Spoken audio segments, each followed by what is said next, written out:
Everyone on that street knew her. But not by her name.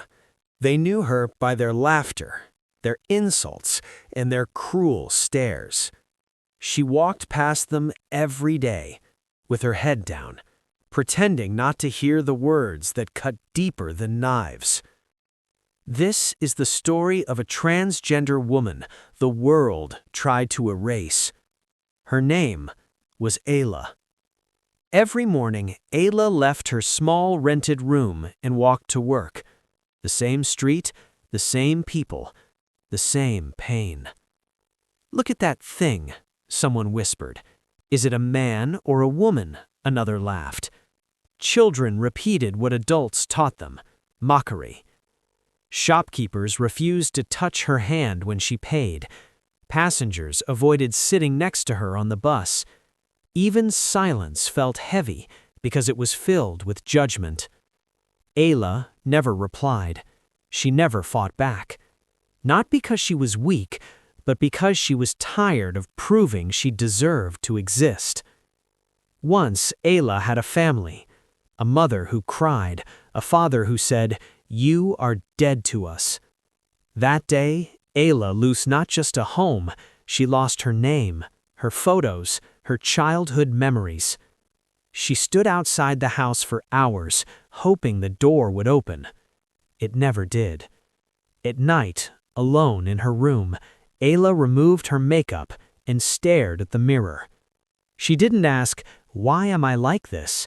She asked, "Why does being myself hurt everyone else so much?" Tears fell silently. No audience, no sympathy. Just a woman and a world that refused to see her as human. One evening, while returning from work, Ayla collapsed on the same street where she was mocked daily. People gathered, not to help, but to watch. "Don't touch her," someone said. "She's not normal." Minutes passed. Her breathing slowed. Then suddenly, a man pushed through the crowd. He knelt down, checked her pulse, and shouted, "Call an ambulance." People froze. They didn't recognize him as the same woman they insulted every day, because that woman was saving lives.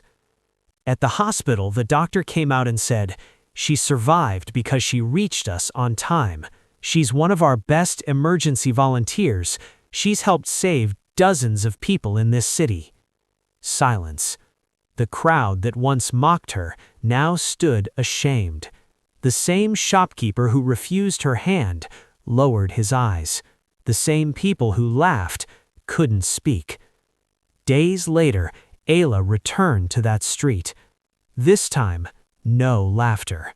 Some people moved aside, some whispered apologies, some simply stared in regret. Ayla walked the same path, but she was different now. Not because the world changed, but because truth was louder than hate. Ayla was never weak, she was never less. She was strong in a world that punished her for being real. Before you judge someone for being different, ask yourself, what if the person you mock today is the one who saves you tomorrow?